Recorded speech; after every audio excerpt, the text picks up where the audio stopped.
seul qui mérite nos alléluia. Il n'y a que toi seul qui le mérite, Seigneur. Mes alléluia sont à toi. Alléluia. Mes alléluia sont à toi. Mes alléluia sont à toi. Alléluia. Mes alléluia sont à toi. Ce matin, mes alléluia sont à toi. Chantons-les tous. Mes alléluia. Mes alléluia sont à toi. Ah oui. Mes alléluia. Mes alléluia sont oh, oh. Tu le mérites. Tu le mérites. Tu le mérites. Tu le mérites. Yahweh. Tu le mérites. Ah oui, tu le mérites. Tu le mérites. Ce matin nous le chantons. Ah oui, tu le mérites. Tu le mérites. Ah oui, tu le mérites. Tu le mérites. Tu le mérites.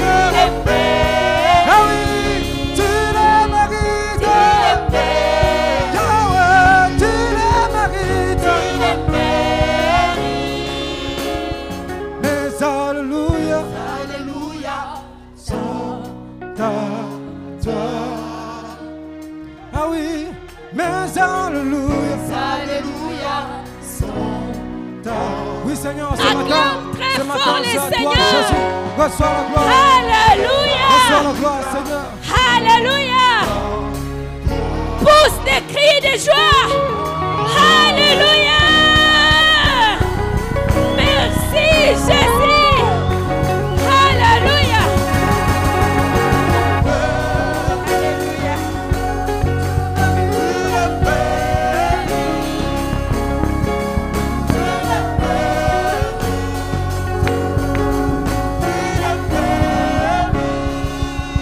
Alléluia. Acclame très fort les Seigneurs qui méritent tes alléluia. Ils méritent nos acclamations. Alléluia.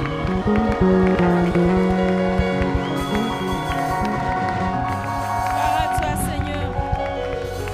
Merci, Jésus. Pouvons nous rasseoir. Merci, Seigneur, pour ta présence au milieu de nous. Alléluia. Gloire à toi, Seigneur.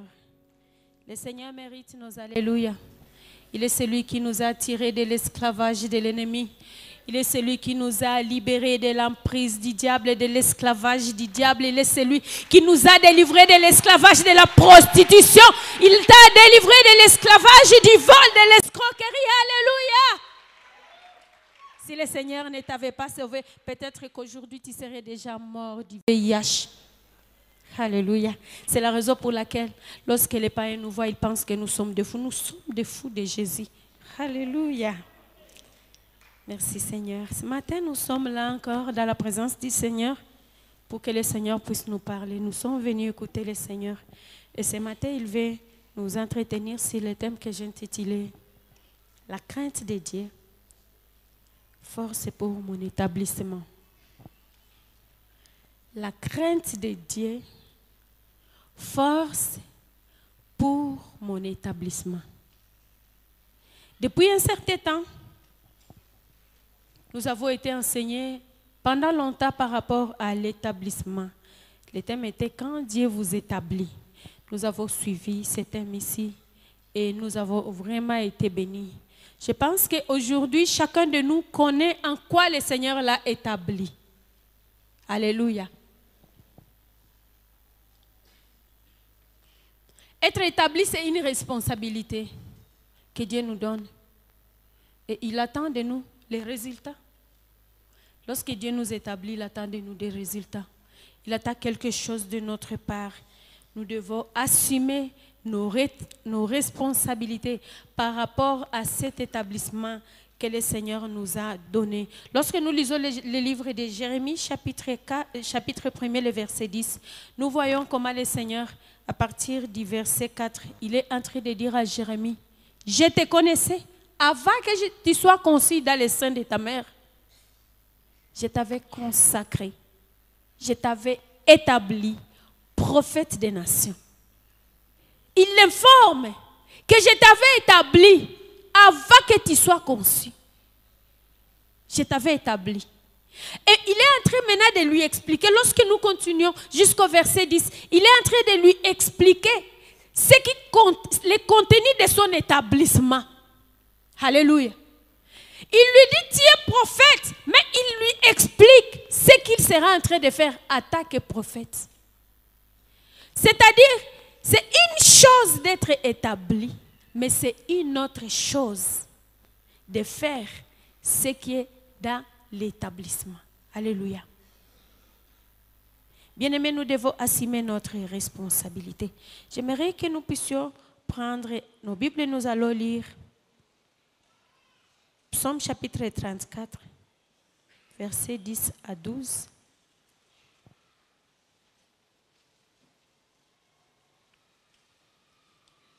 Psaume chapitre 34, versets 10 à 12, et puis nous allons prendre Psaume chapitre 111, verset 10. La Bible nous dit ceci: craignez l'Éternel, vous ses saints, car rien ne manque à ceux qui le craignent. Car rien ne manque à ceux qui le craignent.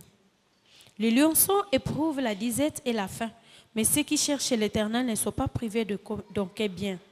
Venez mes fils, écoutez-moi, je vous enseignerai la crainte de l'Éternel. Psaume chapitre 11, le verset 10, ceci: la crainte de l'Éternel est le commencement de la sagesse. Tous ceux qui l'observent ont une raison saine.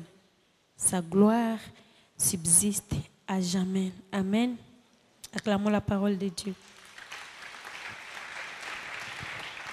J'étais en train de dire que lorsque Dieu nous établit, il attend quelque chose de nous. Il attend quelque chose de notre part. Lorsque nous lisons le verset 19 du texte de Jérémie, vous allez lire ça à la maison.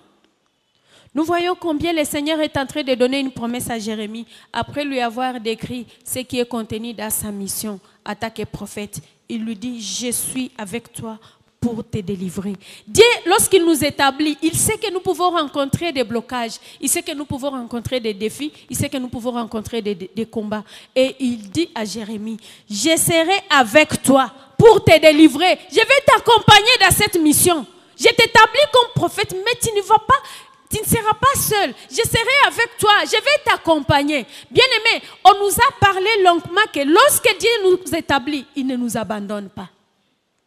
Il est avec nous. Il nous accompagne. Il nous observe pour regarder là où nous allons échouer, pour qu'il puisse nous relever. Là où nous allons manquer, quoi faire. Pour qu'il puisse nous souffler, quoi faire. Alléluia. Mais pour que Dieu nous accompagne, pour que Dieu nous aide, pour que Dieu vienne nous secourir dans ce que nous sommes en train de faire, dans notre mission en tant que femmes, hommes établis et jeunes établis, nous devons afficher un certain comportement avec notre Dieu. Parfois, dans nos attitudes, nous montrons à Dieu que laisse-moi, Seigneur, moi j'ai déjà grandi, je suis déjà une grande personne, il ne faut pas me poursuivre partout où je vais. Laisse-moi, j'ai grandi. Nous disons comme les adolescents: papa, pourquoi tu me contrôles? J'ai déjà grandi. Laisse-moi. Un garçon de 14 ans, une fille de 16 ans. Parfois, nous nous comportons comme ça envers Dieu. Dieu promet d'être avec nous, mais il ne va pas nous forcer. Il ne va pas nous dicter. Dieu n'est pas dictateur, bien-aimé. Dieu nous laisse la liberté. Il t'a établi comme chef de ta famille, mais il te laisse la liberté. Mais il te dit: j'ai besoin de t'accompagner. Mon projet est de t'accompagner. Mon projet est d'être avec toi, puisque je sais que tu vas rencontrer des difficultés là-devant.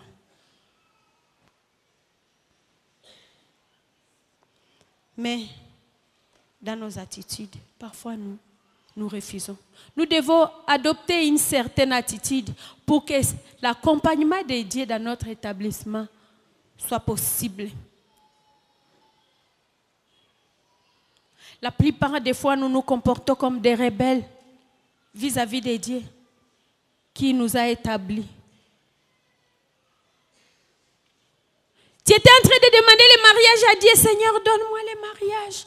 Bénis-moi avec du travail. Dès que le Seigneur te donne, tu lui dis, Seigneur, ta mission est finie. Laisse-moi. Laisse-moi aller seul. Pourquoi ni fata wapi? Nous ne le disons pas dans nos bouches, mais dans nos attitudes. Bien-aimés, nous devons afficher l'attitude de vouloir que Dieu puisse nous accompagner dans notre établissement. Lorsque nous affichons cette rébellion, c'est la raison pour laquelle parfois nous rencontrons des difficultés que nous n'arrivons pas à résoudre. Nous commençons quoi faire. Et d'autres vont chez les féticheurs. Ils oublient que c'est Dieu qui les a établis. Lorsqu'ils rencontrent des problèmes, ils partent chercher celui qui va les protéger ou résoudre les problèmes qu'il a rencontrés dans l'établissement que Dieu lui a donné. Alléluia. Bien-aimés, nous devons faire attention. Lorsque Dieu nous établit, attaquer père de famille,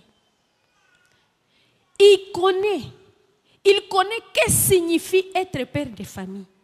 Il connaît que signifie être PDG d'une entreprise. Lorsque Dieu t'établit comme PDG d'une entreprise, il connaît que signifie être PDG d'une entreprise. C'est la raison pour laquelle il veut t'accompagner, puisque toi tu ne connais pas. Alléluia. Bien aimé, je vais vous poser une question. Entre les fabricants du téléphone, celui qui a fabriqué les téléphones, et celui qui utilise les téléphones, nos jeunes gens là qui connaissent toutes les applications qui sont dans les téléphones, qui connaît mieux les téléphones? Pardon? C'est les fabricants. Pour mieux comprendre les téléphones, il faut voir les fabricants. Là, tu vas bien. Nous tous là qui utilisons les téléphones, nous ne connaissons pas les téléphones, puisque celui qui avait fabriqué les téléphones n'est pas ici au milieu de nous. Alléluia. Lorsque Dieu nous établit dans un poste, dans une responsabilité, c'est lui qui connaît les méandres de cette responsabilité. C'est lui qui connaît comment on réussit dans cette responsabilité. C'est lui qui connaît les difficultés qu'on peut rencontrer dans cette responsabilité. Mais la plupart des fois, nous les laissons. Or, lui, quand il nous a établis, il a dit, j'aimerais être avec toi, puisque j'aimerais combattre pour toi. Je sais que tu vas rencontrer des combats. Je sais qu'on ne va pas t'aimer. Il y a des gens qui ne veulent pas de ta tête dans cette entreprise-là. Il y a des gens qui ne veulent pas que tu sois l'épouse de ces garçons-là. Il y a des gens qui ne veulent pas. Mais moi, Dieu, comme moi j'ai décidé que tu sois son épouse, je sais, je connais les combats que tu vas rencontrer. Ne me laisse pas, laisse-moi t'accompagner. Mais dans nos attitudes, nous disons à Dieu, d'autres, je l'ai toujours dit, je le dirai encore, d'autres à partir seulement d'ici. Dès que le pasteur a dit, je vous déclare mari et femme, on acclame. Ils franchissent cette porte-là, ils prennent la photo avec les pasteurs, c'est tout. Ils disent, pasteur, bye bye, reste avec ton Dieu. Toi, Dieu, il ne faut pas nous suivre. Qu'est-ce que nous ne voyons pas dans vos fêtes? Qu'est-ce qu'on ne voit pas? Que signifie la musique? La musique, c'est un son agréable à l'oreille. Simple définition. Et la musique de Dieu, ce n'est pas un son agréable à l'oreille. Pourquoi dans vos fêtes, vous choisissez des choses qui ne plaisent pas à Dieu? Parfois, j'entre dans des fêtes de chrétiens, je me demande, nous sommes où? Où sommes-nous? Et vous avez demandé à un pasteur, à un ancien de l'église de vous parrainer, et vous voulez lui faire danser vos choses-là. Ça, c'est la crainte de Dieu. Bien-aimé. Oh, toute ma famille, on est catholique, il faut que j'obéisse, il faut que je respecte. Est-ce que tu respectes Dieu? Pourquoi pas ne pas imposer ton Dieu là où tu es? Pourquoi toi, tu veux seulement qu'on t'impose les choses? Bien-aimés, nous attaquons. La Bible nous dit que Dieu ne nous a pas donné l'esprit de timidité. Donc, batoto ya Mungu njo basirimu ya kwanza. Comment toi on peut t'imposer les choses? Pourquoi toi tu tu ne peux pas t'imposer. De toutes les façons, si vous attaquez famille, vous voulez organiser ma fête. C'est ma fête, non? C'est moi qui me marie. Vous ne venez pas fêter dans ma fête. Oui, c'est ça. Il faut dire à vos familles, c'est vous qui venez faire votre fête dans mon mariage ou bien c'est mon mariage. C'est votre fête. Si la famille prétend qu'il veut organiser la fête pour vous réjouir, il faut qu'ils se soumettent à ce que vous voulez. Comment ils vont venir avec leur boisson pour vous boire ça dans votre fête, vous chrétiens? Alléluia. Nous ne connaissons pas notre valeur. C'est la raison pour laquelle nous laissons que le monde puisse nous dominer, puisse nous conduire. C'est nous qui devons conduire le monde. Alléluia. Même si tous les gens peuvent critiquer la prière du président, moi je m'agenouille, je prie pour lui, je dis, comme il a seulement pensé à Dieu, Seigneur, protège-les. Alléluia. Pourquoi nous aimons seulement critiquer nos autorités? Une fois dans l'histoire, vous avez un, même s'il n'est pas sincère. Ça c'est son problème, nous l'aimons, l'amour croit tout. Le fait qu'il a prononcé le nom de Dieu, bien-aimé chrétien, et puis c'est un fidèle de votre église. C'est un fidèle de votre église. Vous savez que la Borne, Philadelphie, Arche, c'est une même communauté. 37e KDC. Et puis, c'est vous les premiers à le critiquer. Il est chrétien, c'est Dieu qui le connaît. Le fait qu'il a invoqué le nom de Dieu. Prions seulement pour qu'il marche dans la crainte de Dieu. Alléluia. Bien-aimés, manifestons à Dieu l'attitude de le craindre, de vouloir qu'il puisse nous accompagner. Dans la Bible, il y a un homme qui avait été établi par Dieu, mais qui n'a pas reconnu que Dieu devait l'accompagner. Vous allez lire ce texte à la maison. C'est l'histoire de Samson. Juge chapitre 13 nous parle de comment Samson a été conçu. Sa mère était stérile pendant longtemps. Et la Bible nous dit que l'ange est venu visiter sa mère. Et il lui a dit, tu seras enceinte. L'enfant là que tu vas porter,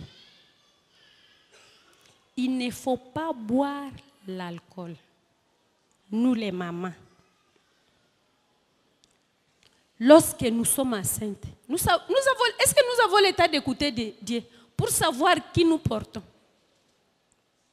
Nous mangeons toutes choses. Oh, j'ai mangé les mabélés, oh, j'ai mangé les quoi. Oh. L'enfant que tu portes, tu connais qui il est? Comme c'est Dieu qui a décidé. La Bible ne nous dit pas que cette femme est allée demander à Dieu. C'est Dieu, c'est l'ange qui est venu. Il a dit, toi tu vas porter un enfant. Écoute bien les instructions. Puisque cet enfant-là, toi je t'établis pour porter cet enfant-là. Il y a des conditions. Tu ne prendras pas d'alcool. Et tu ne couperas jamais ses cheveux.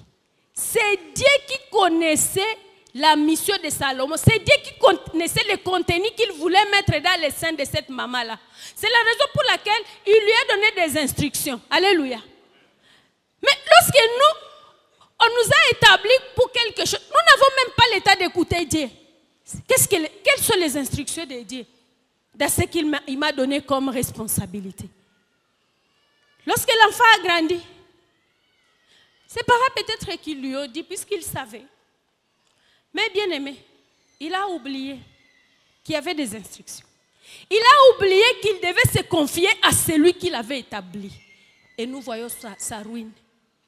La chose que Dieu avait dit qu'il ne faut pas couper les cheveux. Lui, il est allé se faire couper les cheveux. Puisque la voie qu'il a choisie, il a dit à Dieu, tu m'as déjà établi, laisse-moi le seul. Laisse-moi. Son cœur s'est tourné seulement vers les prostituées. Son père lui disait, mais ici, vraiment, ici chez nous, il n'y a pas de femmes. Alléluia. Bien-aimés, nous devons laisser Dieu nous accompagner. Nous sommes en train de parler de la crainte de Dieu. La crainte de Dieu.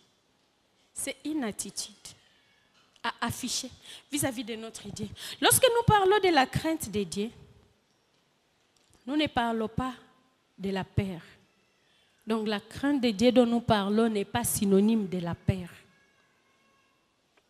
La crainte de Dieu dans les dictionnaires bibliques parle de la crainte, c'est l'obéissance, c'est le respect envers Dieu.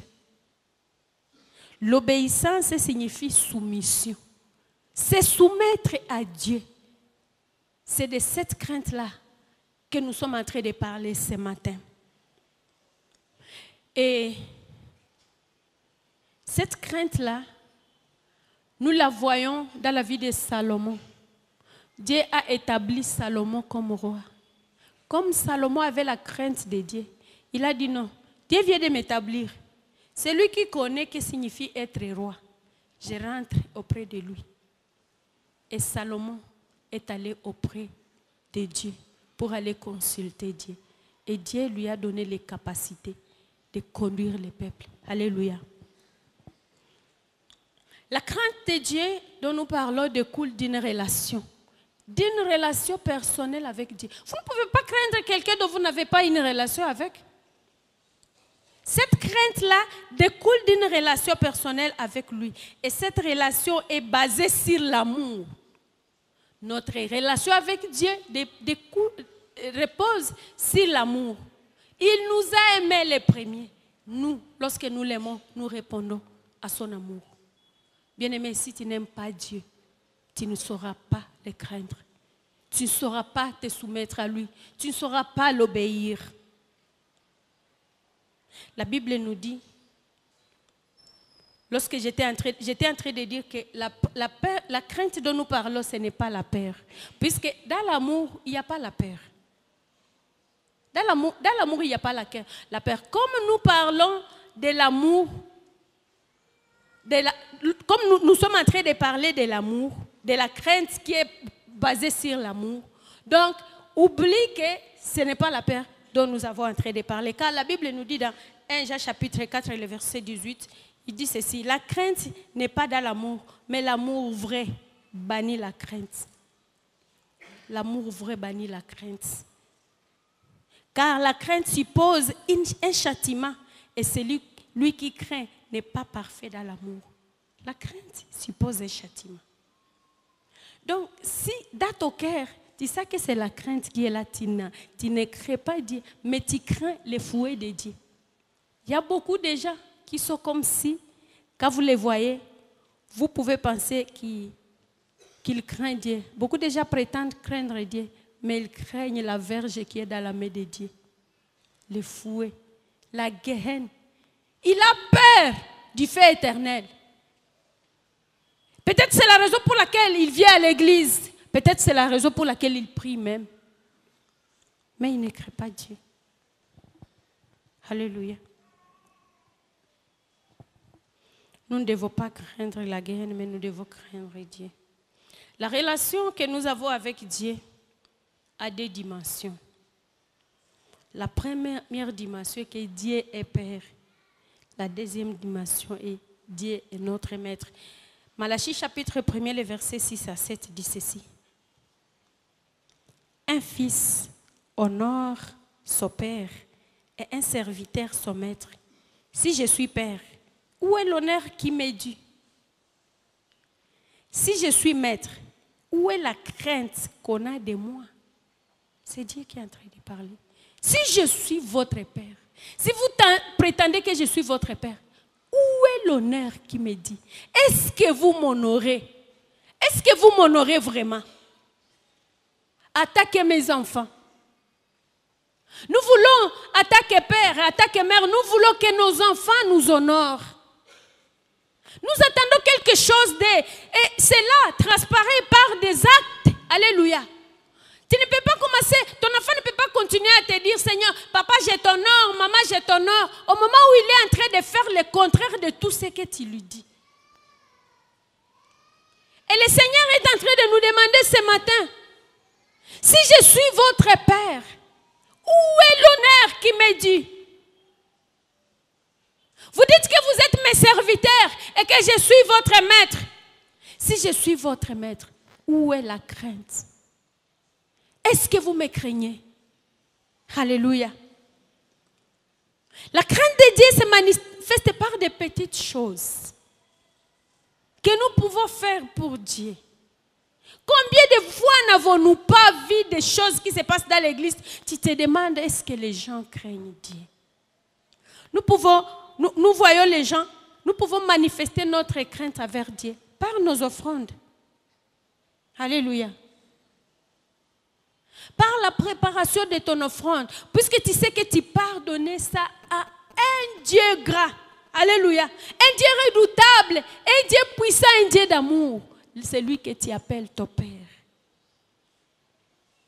Mais l'offrande que tu lui amènes, comment est-ce que tu les prépares?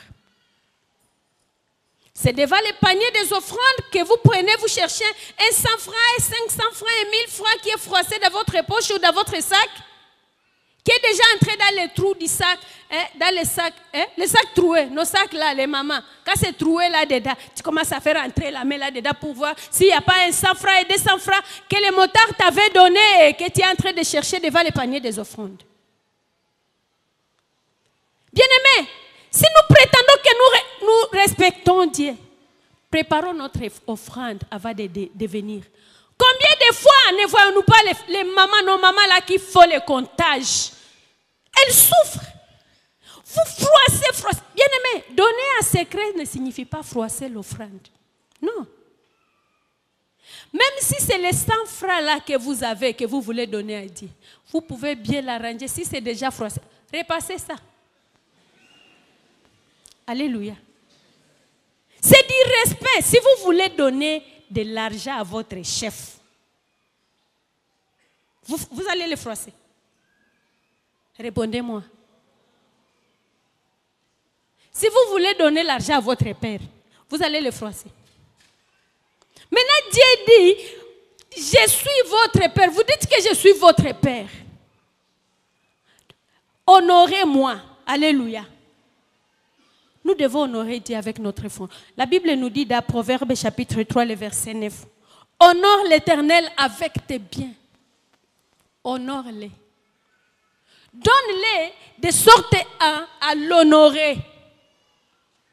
Dans le premier culte, je disais, lorsque nous faisons nos achats, nous pouvons ajouter une dépense de plus. Nous pouvons chercher des enveloppes. Les paquets là d'enveloppes, de 100 enveloppes, ça coûte combien? Ça coûte $1.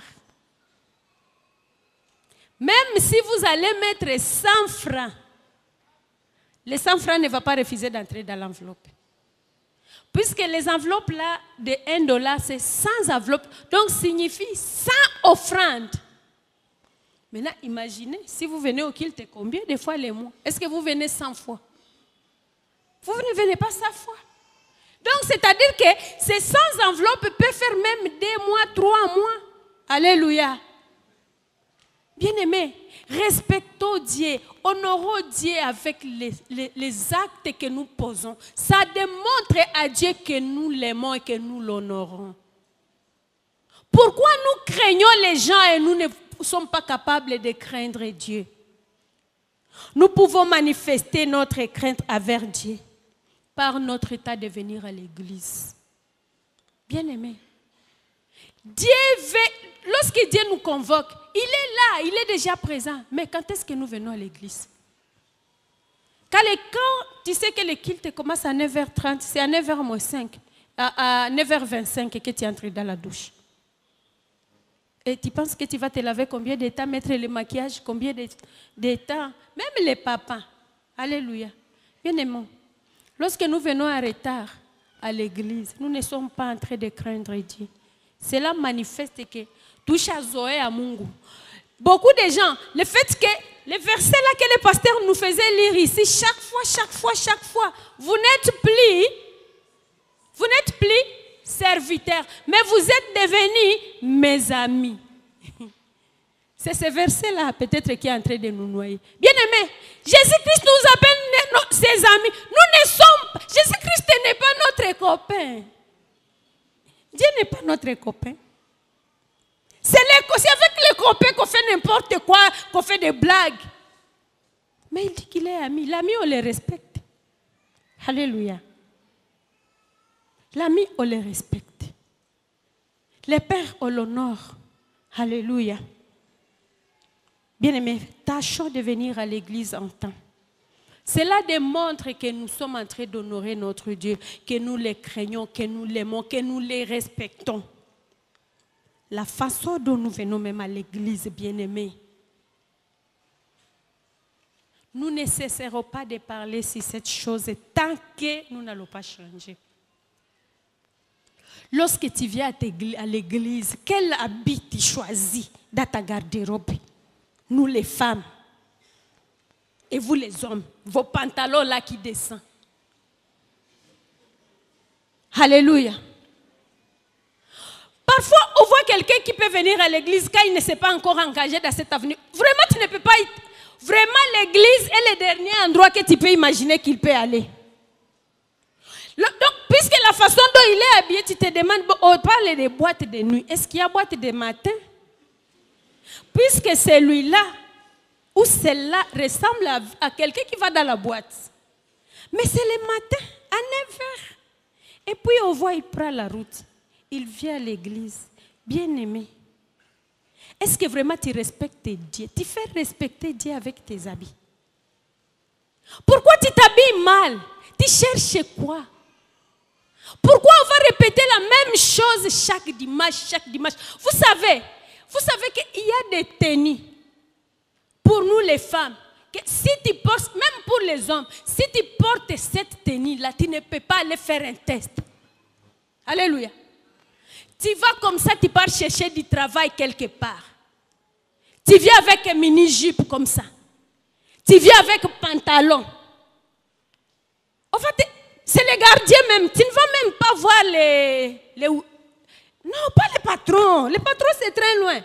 Il y a les gardiens et puis la réception. Tu ne vas pas entrer à la réception. Puisque la sentinelle va te dire, ici, les gens de ton genre n'entrent pas ici. Mais pourquoi dans la maison de Dieu, nous venons comme nous voulons? Pourquoi? Pourquoi tu peux porter un pantalon blanc et puis tu mets quelque chose de rouge là? Qu'est-ce que tu veux? Tu es en train d'assorceler ceux qui sont derrière toi. Alléluia. Bien-aimés, les choses qui ne sont pas acceptables dans le monde, nous les amenons à l'église. Pour faire quoi? Ici, c'est la maison de Dieu. Ici, c'est la maison de Dieu. Bien-aimés, vous savez que dans la maison de Dieu, il y a la bénédiction. Il y a aussi la malédiction.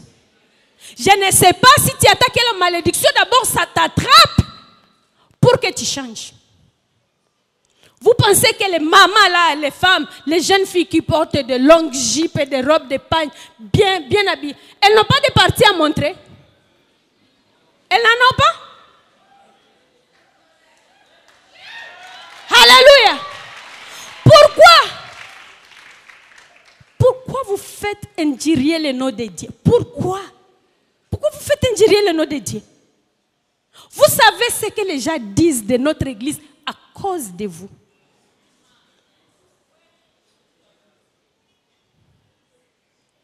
Vous-même, vous connaissez les noms. Les noms qu'on nous a déjà donnés là dehors.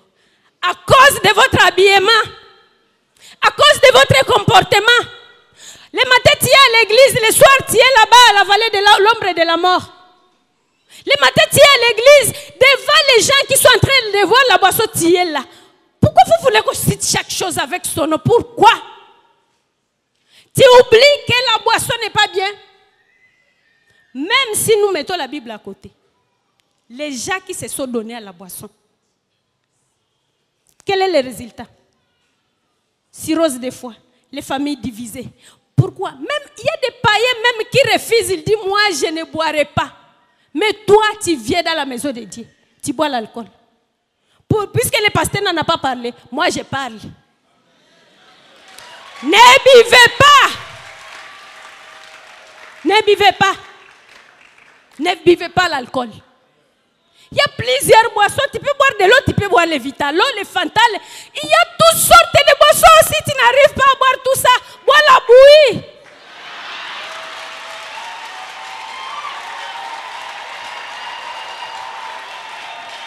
Alléluia. Puisque vous aimez qu'on appelle les chats par son nom. Puisque là tu t'es dit, on n'a jamais cité la chose là que j'ai fait. On ne l'a jamais cité. C'est ce que tu attends. Bien-aimé. La crainte de Dieu. Dans l'église, quand il n'y a pas la crainte de Dieu, il n'y a pas de gloire. C'est la raison pour laquelle nous cherchons les miracles. Et les miracles ne viennent pas. Les maladies subsistent. Nous allons chasser les cancers. Nous allons chasser les maladies. Nous allons chasser toutes ces choses. Ils ne partiront pas.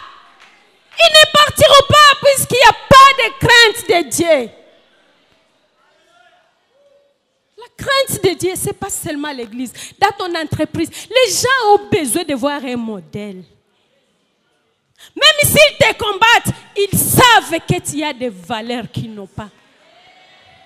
Et le Seigneur a dit, j'aimerais être avec toi. Laisse-moi t'accompagner. Laisse-moi aller avec toi. Puisque je sais qu'ils vont te combattre. Puisque tu ne les ressembles pas. Tu n'agis pas comme eux. Ils ne vont pas t'accepter. Ils ne vont pas t'accepter. Laisse-moi aller avec toi. Puisque moi, je combattrai pour toi. Bien-aimés, nous devons défendre notre identité. Défendons notre identité. Alléluia. Alléluia. Lorsque tu pries, lorsque tu te réveilles le matin, ta priorité c'est quoi? Puisque c'est ça notre vie, nous allons en parler chaque jour. Chacun de nous ici a un téléphone. Celui qui n'a pas de téléphone, c'est-à-dire on l'a volé hier ou la semaine passée. Mais quand tu te réveilles le matin, tu as ta Bible, tu as ta priorité c'est quoi? Toi-même réponds. Quand tu es en train de prier, que tu es à genoux, tu parles au Dieu vivant, le créateur des cieux et de la terre, le Dieu qui contrôle toutes choses, le Dieu qui a ta vie entre ses mains, le Dieu qui peut dire mère et tu mères. Quand tu lui parles et que ton téléphone sonne, tu fais quoi? Bien-aimés, marchons dans la crainte de Dieu. Respectons Dieu. Donnons à Dieu ses honneurs. Puisqu'il les mérite, il n'est pas en train de négocier avec nous. Alléluia. Pourquoi nous craignons les hommes plus que Dieu? Pourquoi lorsque ton chef te dit quelque chose, c'est tu trembles.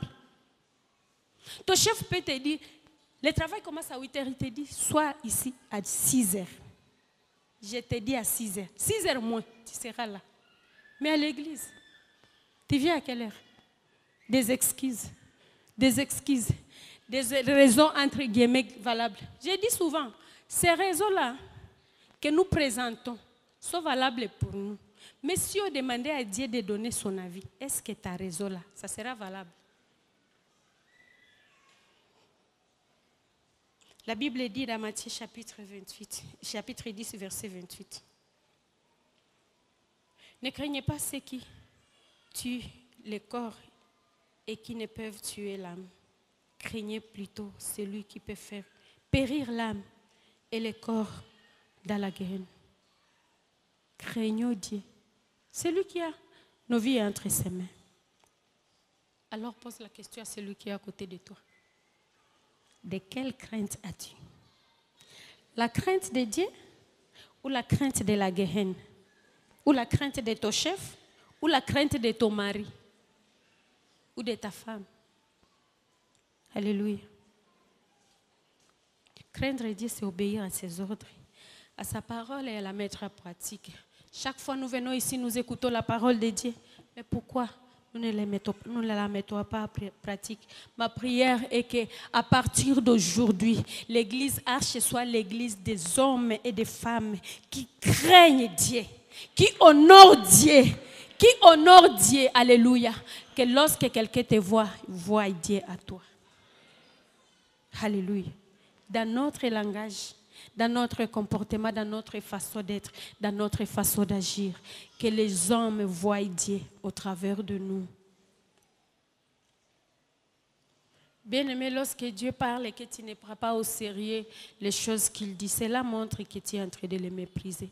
Puisque quelqu'un que tu méprises, vraiment, quand il dit quelque chose, c'est comme du bruit, il ne dit rien. Alléluia. N'affichons pas de telles attitudes envers notre Dieu. Tu ne pourras jamais réussir dans ton établissement si tu ne crées pas le Seigneur. Beaucoup de gens se posent la question, pourquoi je ne réussis pas? Pourquoi il y a toujours des blocages dans ma vie? Pose-toi la question, est-ce que je crains Dieu? Est-ce que j'obéis à Dieu? Est-ce que je l'honore? Je le respecte? Alléluia. Dieu voit et connaît toutes choses. Nous ne pouvons pas faire semblant devant Dieu. Non. Il voit, il connaît les profondeurs de nos cœurs. Il sonde nos motivations à toutes choses. Il sonde, il voit et il connaît. J'aimerais que nous puissions voir quelques bienfaits de la crainte de Dieu. La crainte de Dieu produit en nous la sagesse. Nous l'avons lu dans notre passage de Psaume chapitre 111, le verset 10. La crainte de l'Éternel, c'est le commencement de la sagesse. Ce n'est pas la sagesse qui vient avant.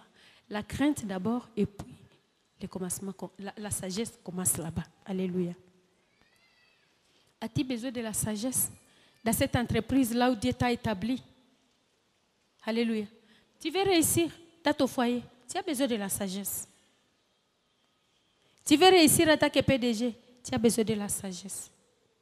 Tu veux réussir dans ton foyer en tant qu'épouse, tu as besoin de la sagesse. La Bible nous dit dans Proverbe chapitre 10, le verset 4, Proverbe chapitre 14, le verset 1er, la femme sage bâtit sa maison. La femme sage. Ce n'est pas toutes les femmes qui bâtissent. Ce n'est pas toutes les femmes qui bâtissent les maisons. Jeunes gens, vous qui êtes ici, célibataires, avant d'épouser une femme, ne regardez pas d'abord à la beauté ni à la forme. Regarde si là-dedans, s'il y a de la sagesse. Si tu veux bâtir un foyer. Puisque si ta femme est insensée, elle-même, elle va détruire. Elle-même. Pas une force extérieure. Elle-même. Alléluia. Mais même toi, homme, tu as besoin de la sagesse. Puisque Dieu t'a choisi comme chef de la famille. Nous avons besoin de la sagesse. Proverbe chapitre 9, verset 10 dit aussi que le commencement de la sagesse, c'est la crainte de Dieu. Dans Proverbe 15, 33 dit, la crainte de Dieu enseigne la sagesse. La crainte de Dieu nous enseigne la sagesse. Alléluia. La deuxième chose, le deuxième bienfait de la crainte de Dieu, c'est que la crainte de Dieu, c'est le commencement de la science.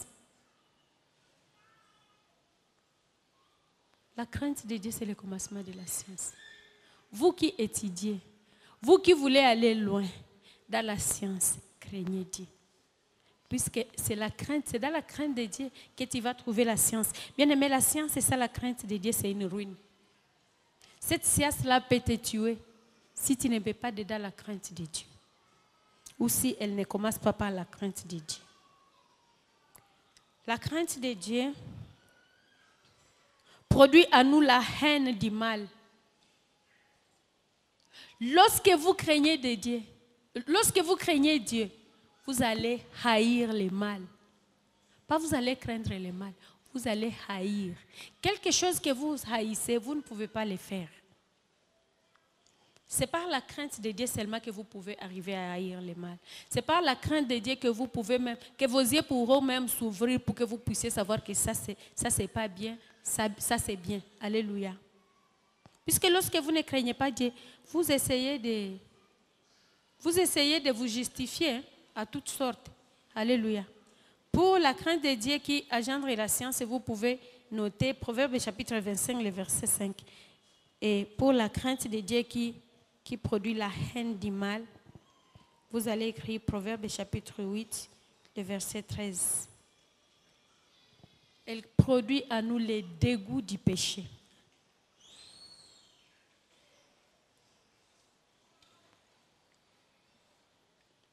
La crainte de Dieu augmente les jours. Proverbe chapitre 10, le verset 7. Tu veux vivre longtemps?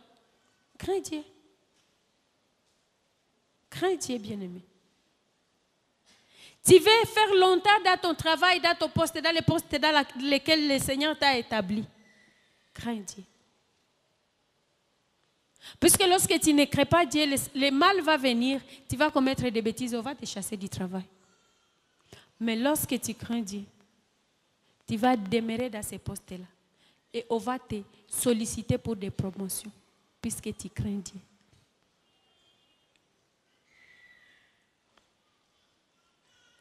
La crainte de Dieu, c'est le fruit de l'humilité.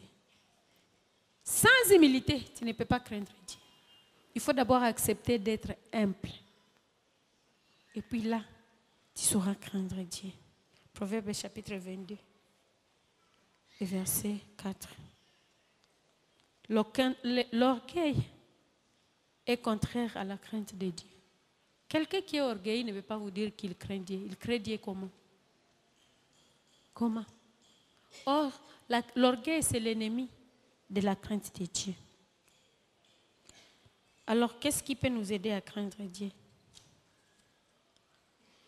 J'ai mentionné 3 choses qui peuvent nous aider à craindre Dieu, à marcher dans la crainte de Dieu, à l'obéir.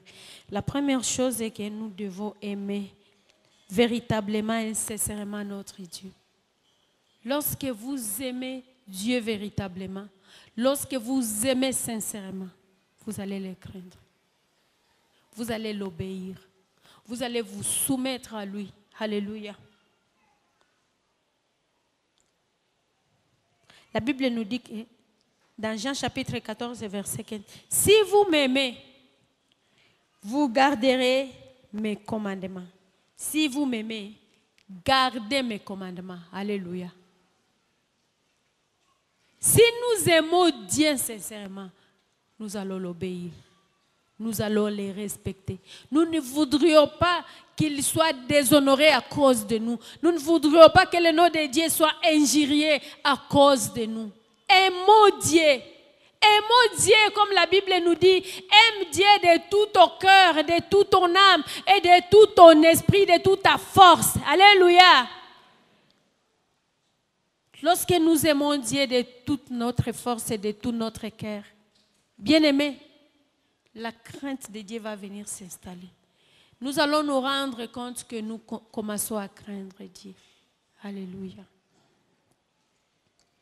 Jean chapitre 14, verset 21 nous dit, « Celui qui a mes commandements et qui les garde, c'est celui qui m'aime. C'est lui qui a mes commandements et qui les garde. » Vous ne pouvez pas dire que vous craignez Dieu ou bien que vous l'aimez au moment où vous n'obéissez pas à sa parole. Vous venez de faire 10 ans, 6 mois, 5 ans, 4 ans dans l'église et une année. Et vous êtes toujours la même personne, vous ne changez pas. Vous êtes en train d'écouter la parole de Dieu, mais vous ne changez pas. Bien-aimés, vous n'aimez pas Dieu. Vous n'aimez pas Dieu. Puisque Dieu, lorsqu'il envoie sa parole, c'est pour que sa parole puisse nous transformer. La Bible dit, il a envoyé sa parole et sa parole les guérit. Il envoie sa parole pour que sa parole nous change, pour que sa parole puisse transformer notre vie, pour que sa parole puisse nous guérir de toutes ces choses-là qui détruisent notre vie. Alléluia. Aimons Dieu, pratiquons sa parole, obéissons-les. La deuxième chose qui peut nous aider à craindre Dieu, c'est la conscience de la présence de Dieu dans votre vie. Lorsque je suis conscient que Dieu est présent dans ma vie, bien aimé, je vais le craindre. Je ne voudrais pas faire de choses qui vont le déplaire. La Bible nous dit que lorsque nous acceptons Christ dans notre vie, Christ, Dieu, le Saint-Esprit, ils viennent habiter à nous, ils viennent faire de l'air de mer à nous. Alléluia. Il dit, c'est lui qui croira à moi, le Père, moi et l'Esprit, nous viendrons habiter, faire notre demeure chez lui. Si je suis conscient ou consciente que là où je suis, Dieu est en moi. Bien aimé. Je ne peux pas amener Dieu n'importe. Je ne peux pas amener Dieu dans la boîte de nuit. Je ne peux pas prétendre que Dieu est en moi. Et puis, me voilà Dieu est allé faire quoi? S'il va y aller de sa manière, mais qu'il ne passe pas par moi. Puisque Dieu est présent partout. Alléluia. Qu'il y aille de sa manière, mais pas par moi. Si je prétends que Dieu est en moi, et dans mon cœur, et dans ma vie, Bandoukou, ndakunyisha Mungu pombe. Puisque le pasteur nous avait posé une question ici, il nous avait dit, quand nous disons que Dieu est en moi ou Jésus-Christ est en moi, il est dans les doigts, il est dans les pieds, il est dans la tête, et il est où? C'est-à-dire, il est dans moi. Il est en moi partout.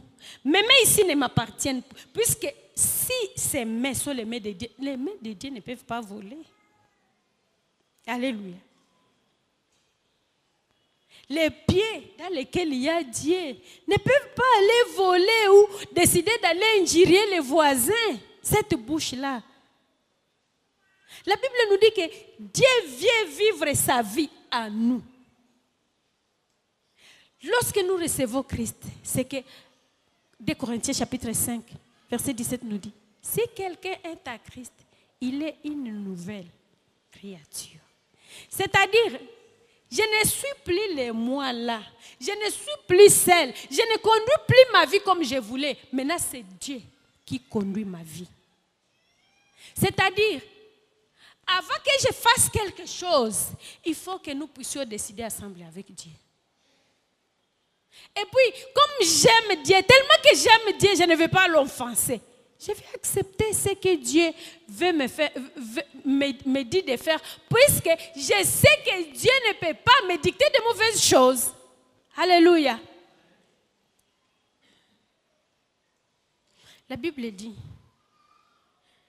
dans 1 Corinthiens chapitre 3, verset 16, ne savez-vous pas que vous êtes le temple de Dieu et que l'Esprit de Dieu habite à vous? Ne savez-vous pas que vous êtes le temple de Dieu? Nous devons honorer le temple de Dieu. Nous devons faire respecter le temple de Dieu. Nous-mêmes, nous devons respecter le temple de Dieu. Puisque Dieu habite à nous. L'Esprit de Dieu habite à nous. L'Esprit de quelqu'un, c'est quelqu'un, non? L'Esprit de Dieu, c'est Dieu. Alléluia. S'il a mis son esprit à nous, c'est parce qu'il nous aime tellement. J'ai dit un jour à mes enfants, je pense que c'était à mes enfants, je les ai dit. Quand la parole de Dieu nous dit que au dernier jour, il y aura l'enlèvement, Dieu ne viendra pas t'enlever toi. Il viendra enlever son esprit. Alléluia. C'est seulement les gens qui ont l'esprit de Dieu en eux qui seront enlevés. Alors, lorsque nous marchons et nous disons que nous sommes des chrétiens, nous posons-nous la question. Si je suis encore capable de voler, d'injurier, de forniquer, de faire l'adultère, est-ce que l'Esprit de Dieu habite réellement en moi? Alléluia. Puisque je ne m'appartiens plus à moi-même. Donc nous sommes le temple de Dieu, nous devons honorer ce temple de Dieu. La troisième chose qui peut nous aider à marcher dans la crainte de Dieu, c'est la conscience de l'omniprésence de Dieu. Dieu est omniprésent. Dieu connaît tout. Dieu voit tout. Il est omniscient. Il est capable de tout. Bien-aimés, partout où nous pouvons nous retrouver, ayons la conscience que Dieu est ici. Lorsque même nous pouvons nous enfermer dans les coffres forts, nous entrons dans les coffres forts, puisqu'on appelle ça coffre fort. Nous entrons là à l'intérieur du coffre fort. Nous faisons la corruption là à l'intérieur du coffre fort et puis nous sortons. Dieu nous a vus. Alléluia. Si nous marchons avec la conscience que Dieu voit tout ce que nous faisons, Dieu connaît tout ce que nous faisons, rien n'échappe à son contrôle, nous allons les craindre. nous allons les respecter. Nous allons l'honorer. Alléluia. Bien-aimés, marchons dans la crainte de Dieu. Lorsqu'il n'y a pas de crainte de Dieu dans l'église, les gens commencent à... Comment on appelle ça? À rétrograder. Les gens commencent à rétrograder. Lorsqu'il n'y a pas la crainte de Dieu dans l'église, il n'y a pas la gloire de Dieu. La gloire de Dieu est bannie. Alléluia. Marchons dans la crainte de Dieu si nous voulons voir la gloire de Dieu dans cette église. Obéissons Dieu. Craignons Dieu. Respectons Dieu. La façon dont nous nous préparons pour venir dans la présence de Dieu. Soyons conséquentes. Bien-aimés, vous savez que les dimanches, il y a combien d'heures dans la journée? Il y a combien d'heures? Il y a 12 heures. La journée de dimanche, c'est 12 heures. Et les cultes, nous les faisons pendant combien de temps? J'ai dit au premier culte, vous qui aimez porter les mini, je ne vous interdis pas.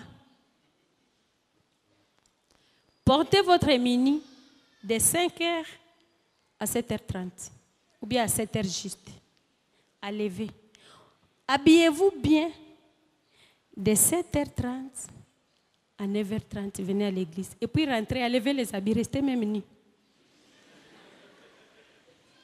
Puisque vous pensez que lorsque nous vous parlons ces choses-là, nous sommes en train de vous interdire de porter vos habits. Vraiment, vous êtes libres. Mais la maison de Dieu, nous devons la respecter. Nous devons respecter. C'est juste désert. Les déserts là, si tu t'habilles bien, tu n'auras rien perdu. Seulement pour la gloire de Dieu. Lèvons-nous.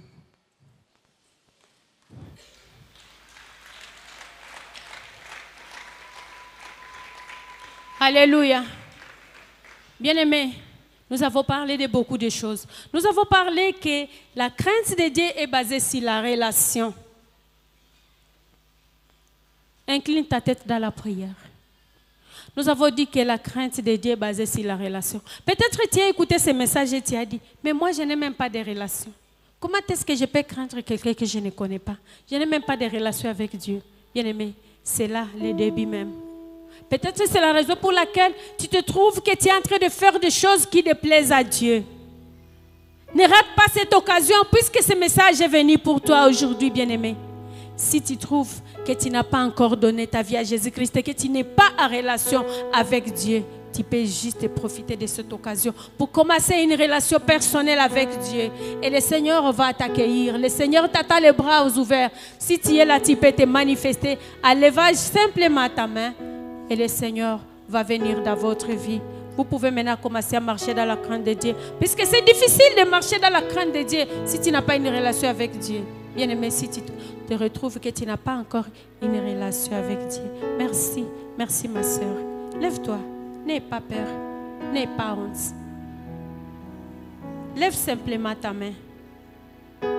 Ce message est pour toi aujourd'hui. Ne rate pas cette occasion, puisque les heures, les minutes, les secondes qui viennent après ce qu'il tu ne sais pas les gérer. Il n'y a que Dieu seul qui sait les gérer. C'est lui seul qui sait pourquoi tu as écouté ce message ce matin. Il veut que tu commences une relation avec lui. Il veut commencer une relation avec toi. Il veut que tu lui donnes sa vie. Merci bien-aimé. Merci bien-aimé. Nous ne sommes pas dans un spectacle. Tu peux fermez les yeux. Merci pour tous les bien-aimés qui avaient levé les mains. Vous allez me suivre dans cette prière. Aujourd'hui, c'est votre jour. C'est un jour inoubliable. C'est la meilleure des décisions que vous prenez dans votre vie. Faites de cette prière la vôtre. Je vais juste vous conduire. Dites Seigneur Jésus, merci pour ce matin, car tu as parlé à mon cœur. Seigneur, ce matin, j'ai écouté que je dois avoir une relation personnelle avec toi. Je décide de te recevoir dans ma vie comme mon Seigneur et mon Sauveur personnel. Sauve-moi, Seigneur. Pardonne mes péchés. Fais de moi une nouvelle créature. Inscris mon nom dans les livres de vie. Je décide de marcher dans la crainte avec toi. Je décide de t'abandonner ma vie. Merci Seigneur de me pardonner à ce jour. Merci Seigneur pour la vie éternelle que tu me donnes. Merci de venir habiter dans mon cœur. Je décide de t'honorer et de te respecter au nom de Jésus-Christ. Bien-aimé, peut-être que tu es là. Tu t'es retrouvé quelque part, que tu faisais les choses, mais tu ne savais pas que tu étais en train de déshonorer le Seigneur. Tu as déjà donné ta vie à Jésus, mais dans tes attitudes, la crainte de Dieu n'a pas transparu. Tu peux lever la main et dire: Seigneur, pardonne-moi. Pardonne-moi, Seigneur, pour cette attitude que j'affichais vis-à-vis de toi. Je venais en retard à l'église. Je négligeais les programmes de l'église. J'ai froissé, j'ai choisi les derniers billets pour te donner. Seigneur, pardonne-moi. Demande pardon à Dieu. Prions, bien-aimés. Je sais que chacun de nous s'est retrouvé quelque part. Demande à Dieu, demande pardon à Dieu, demande à Dieu de te restaurer, de te pardonner. Tu veux renouveler, tu veux prendre une nouvelle décision, de commencer à craindre Dieu, de commencer à respecter Dieu, de commencer à honorer Dieu. Prie, bien-aimé, ne rate pas cette occasion. Nous voulons renouer notre relation avec Dieu, nous voulons arranger les choses qui nous ont séparés de Dieu, les choses qui ont fait que la gloire puisse sortir de notre vie. Seigneur, nous avons besoin de toi. Nous avons besoin de toi, Seigneur. Nous avons marché loin de toi. Nous n'avons pas tenu compte de toi. Nous n'avons pas observé tes lois. Nous n'avons pas pratiqué ta parole, Seigneur. Nous venons à toi. Nous te prions que tu nous pardonnes, Seigneur. Pardonne-nous, Seigneur. Pardonne quelqu'un ce matin, Seigneur.